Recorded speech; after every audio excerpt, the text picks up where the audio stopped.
Okay, last video for the day.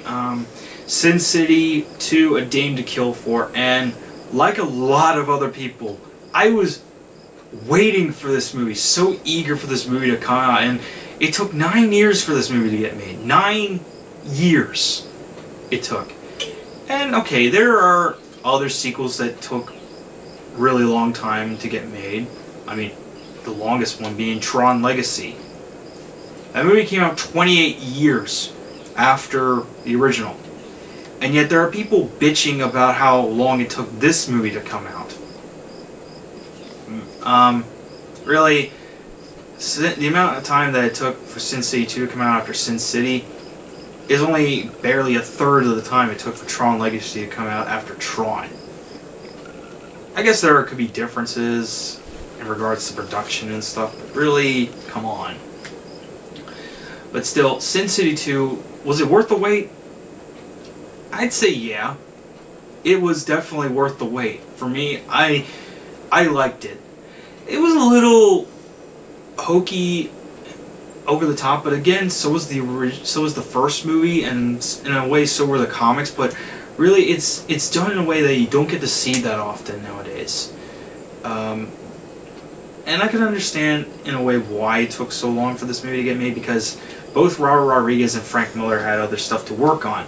Robert Rodriguez had his shorts, Shark Boy and Lava Girl, and Machete movies. Excuse me.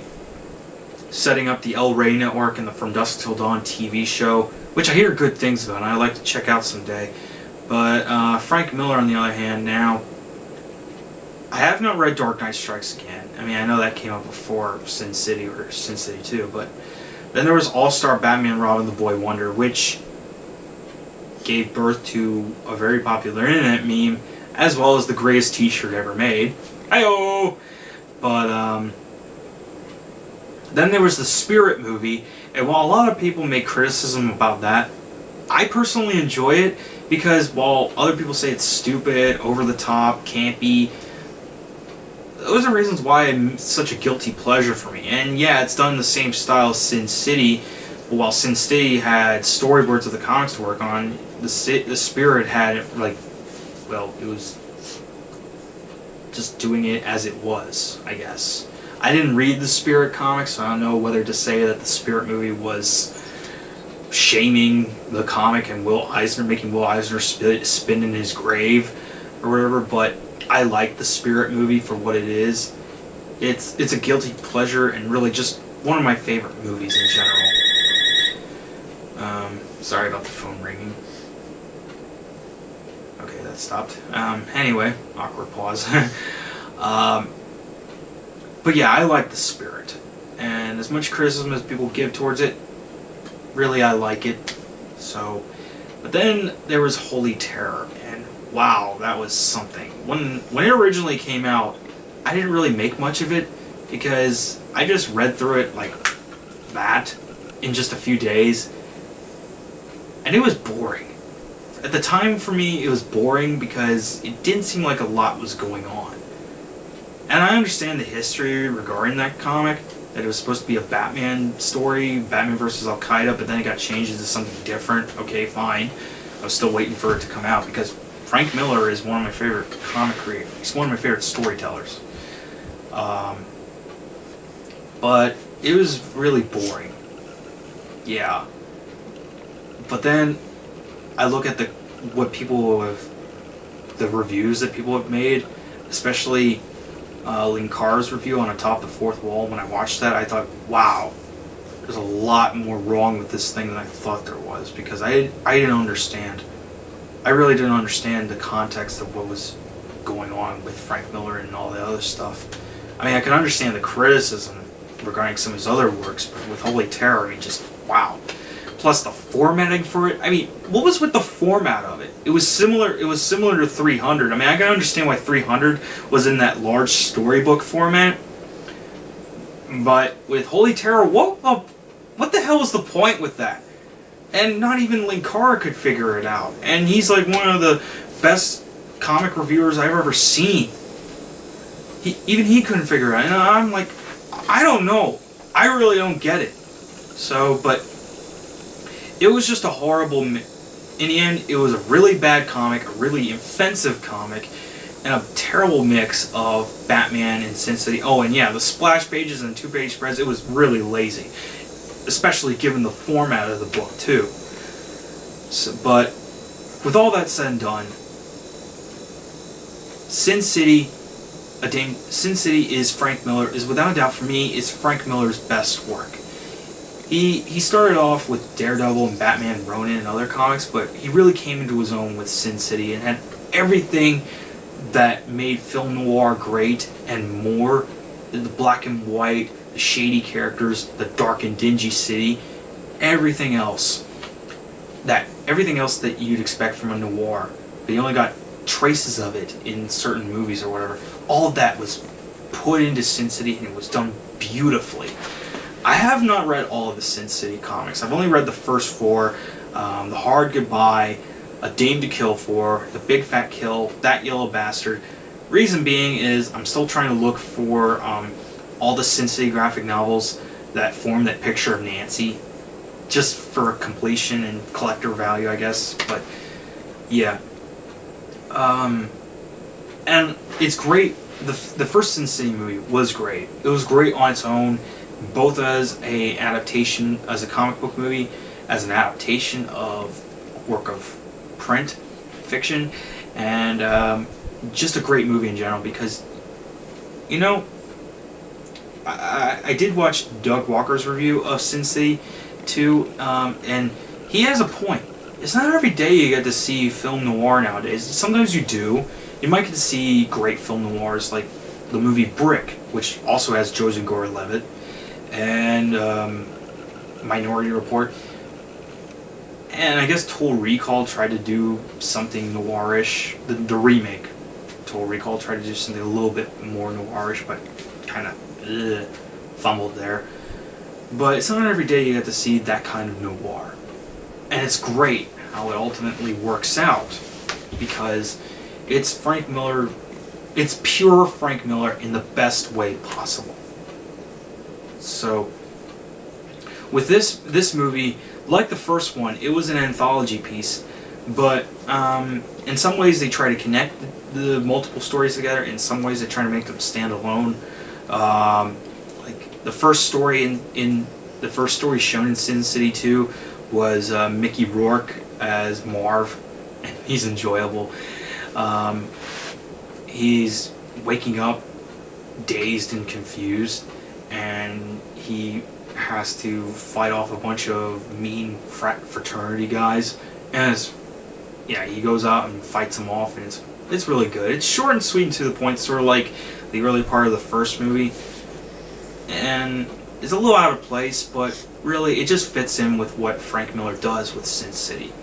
Then the next story we see is the Long Bad Night with Joseph Gordon-Levitt's character Johnny, and he gets into this high-stakes poker game with Senator Rourke, and spoiler alert, it's revealed that Johnny is Senator Rourke's illegitimate kid, but he won't claim him. And I don't know if Johnny was looking to... What was Johnny trying to do at the poker game? Was he looking for Senator Rourke to officially recognize him as his son? But I'll get to that later. But Joseph Gordon-Levitt was awesome. Like in other dark movies that he's done, like Brick and Looper, he does really good with this dark, shady character, and it's just great. And they try to intermix Nancy's story in here, and I thought it was a little strange at first, but then again, they kind of did the same thing in the first movie with Clive Owen's character Dwight, and the Dame to Kill For story that they finally get to, it's based on the second book. I mean, like Marv's story from the earlier part of the movie was based on Just Another Saturday Night from the comics. A Dame to Kill For is the primary story that this movie takes its title from. And, well, there are some people wondering why Clive Owen isn't in this movie, and it's explained, really. In the comic and in the movie here, Dwight had a different face. It's been said in the comics and in the movie that Dwight had a new face. So this movie, sort of explains how Dwight came to have his new face. And he's played by a different actor so there's that going on here. And this movie explains how Dwight got the face that he has from the first movie and in The Big Fat Kill.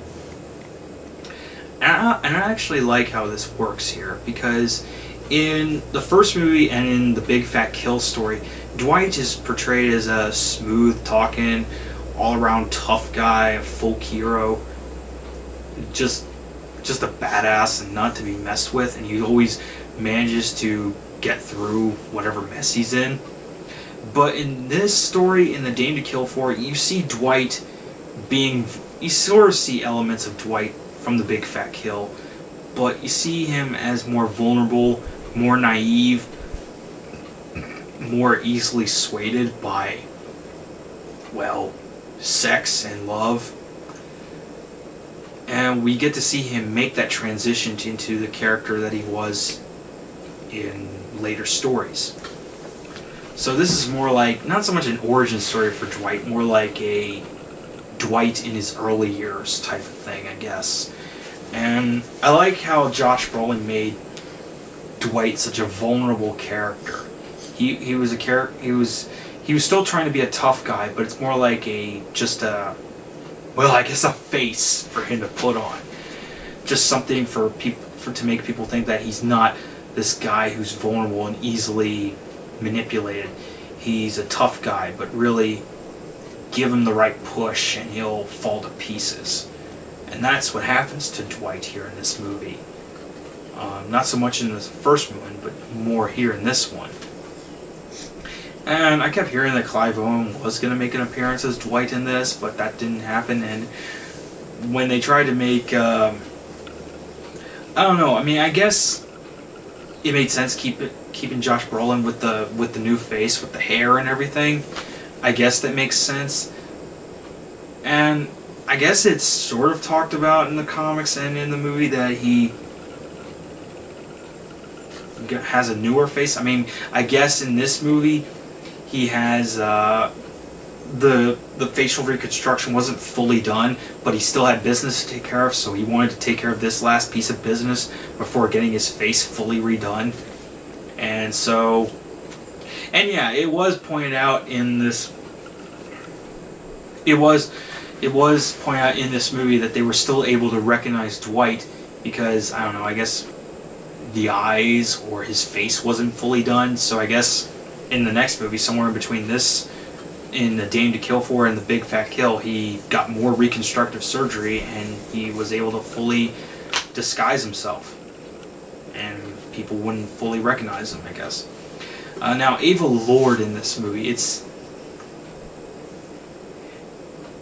she's the kind of femme fatale that knows that is in a way, I guess, maybe she's sort of self-aware of who and what she is, but she's like, I know I'm a femme fatale, I know that what I want is money, and I know that what I gotta do isn't pretty, but I'm gonna do it anyway because I know I'm gonna win, and that's kind of what she's like, both in this comic and in this movie. And yeah, I know that there's a lot of TNA here, but really, it's happened in the comic. And I know in the comic there was some male nudity too. Yeah, you can see their penises, but I don't know. There's that weird double standard that they have. But whatever, it's still, I like how they have Eva Green as the femme fatale because she was fitting. And I know that they were trying to get other actresses to play her, like Rose McGowan or Angelina Jolie or Salma Hayek. Either they were busy or they couldn't do it. But Eva Green was perfect for this. And I liked it. I liked how she's a femme fatale with an edge, and she knows she's got her strengths, her weaknesses. She knows how to use them. She knows how to manipulate others into doing her bidding. But ultimately, it doesn't work out for her because she finally crossed the wrong man, who she already crossed before, and he finally learns his lesson about her. So yeah, there were some character, and finally Nancy's story, which was called Nancy's Last Dance. it was great seeing this because we finally get to see what really happened to Nancy after John Hardigan's death. And really, a lot of people have Marv as their favorite Sin City character, but John Hardigan was my favorite because he reminds me of Ned Stark from he's like Ned Stark from Game of Thrones, that he's this pure noble character who would not make any compromises whatsoever. And if he did make a compromise, it would there's a very slim chance, very, very slim chance it would work out in his favor. So, John Hardigan was the noble hero cop. And I understand Frank Miller, when he did that Yellow Bastard, he was disappointed with how the last Dirty Harry movie came out, and he said, I'll show you the last Dirty Harry story. And that Yellow Bastard was kind of like that, I guess. But John Hardigan, he was a cop with an edge, but he was a very noble cop. He was a very noble man. He was like a knight in shining armor, I guess, or charging in like Galahad, you know. But then when he kills himself, and yeah, the Sin City movies definitely have sad endings. Very rarely would they ever have a happy ending for any of their protagonists. And with John Hardigan, it was just sad the way that his story ultimately ended. And really, I guess his plan kind of worked. Killing himself would get Senator Rourke not to go after Nancy, and in this movie, it kind of does. But see, it's the way that Nancy handles it. It's understandable because the man killed himself. She was the only man he was the only man that she ever really loved, and really, you can't really blame her for being the way she was. And I understand how the critics were going Frank Miller and his portrayal of women in his comics, but really with Nancy, we get a fully realized female protagonist here with this Nancy-centered story, and it's great how, yeah, and Jessica Alba, she does a terrific job. Nancy, she just loses it. She becomes a drunk, suicidal, has nightmares, and ultimately she can't take it anymore and just decides to finally take action against Senator Rourke and scars herself, you know. I mean, that was scary. And then she actually does get revenge. She, with the help of Marv, the ever-lovable Marv, yeah, she actually finally manages to get revenge against Senator Rourke. And then that's how the movie ends, really. It just ends abruptly. Oh, yeah, sorry, I forgot the other part of the Joseph Gordon-Levitt story, Johnny. I kind of didn't get it at first. I mean, okay, he wins at poker against Senator Rourke, then gets his ass kicked, and saved by Christopher Lloyd, you know, resets his fingers and gets the bullet out of his leg. But then he decides to go back and play poker against him again, even though he lost everything. He lost his money, he lost his car. Wait, what did happen to his car? Didn't really get to see much of that. But then, lo and behold, Lady Gaga comes in to save him. Yeah, that was Lady Gaga in the diner there. I heard Lady Gaga was going to be in this movie. I thought she was going to be sort of like how the other Robert Rodriguez movie, Machete Kills, like she's sort of a femme fatale / assassin, but instead she's a waitress here, and it was actually good seeing her. I like seeing her in this movie. And with the help of Lady Gaga and $1 bill, Joseph Gordon-Levitt's character Johnny gets big money again and decides to go up against Senator Rourke. And it's like, at first I thought it was like, I don't know. It's like, I don't know. It's like seeing a, it's like I don't know. Fool me once, shame on you. Fool me twice, shame on me, I guess. I don't know. There's some kind of metaphor to be put in there, but at first I didn't get it, but thinking about it, it actually did make sense because Johnny was really trying, he wasn't trying to get recognized by Rourke or have him be claimed by him. He was trying to beat Rourke at his own game, which was, you know, try to lie, manipulate. I mean, the first time he beat him at poker, Johnny was just, he was just a good gambler. He was cocky, yeah, but he was good. He proved that he was good. He proved his worth. The second time around, I guess he wanted to give Rourke a sense of victory, but then decided to take that all away because he was like, well, to quote Spaceballs, "Ha ha, fooled you." Yeah, Johnny wasn't really losing. He was really letting Rourke think he would win, and then he would beat Rourke again. But then Rourke kills him, and I thought, oh man, really? That's how it has. I mean, I know it's Sin City and sad endings, yes, but man, I guess really, what Johnny was trying to do was to prove a point. You know, he was trying to prove that not everyone's afraid of Rourke, and Rourke doesn't always win, and Johnny's proven that by beating him twice in poker, and even if no one actually does mention about it, sooner or later word will get out.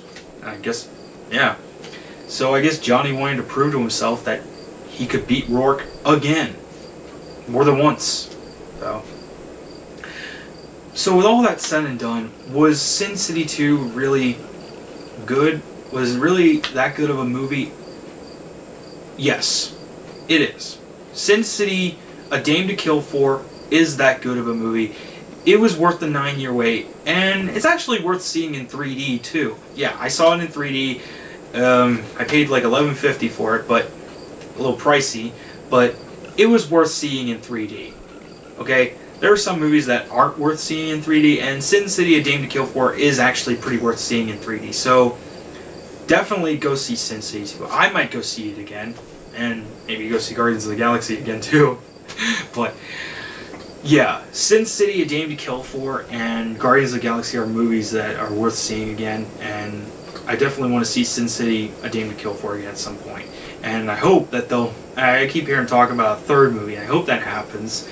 It's supposed to be based off of the Helen backstory, and they want to get Johnny Depp for it, and I hope that happens. But for now, we got Sin City, A Dame to Kill For, and again, it's worthwhile seeing. You get to see all these characters again. You get to see this whole film noir, black and white, all this background, all these special effects and everything. You get to see all of that again, and really, it's not every day you get to see a movie as ambitious as Sin City, as the Sin City movies. Really, it is worth seeing. So, yeah, turn the right corner, turn to the right theater to go see Sin City, A Dame to Kill For, and you will find awesomeness. Thank you, and see you later.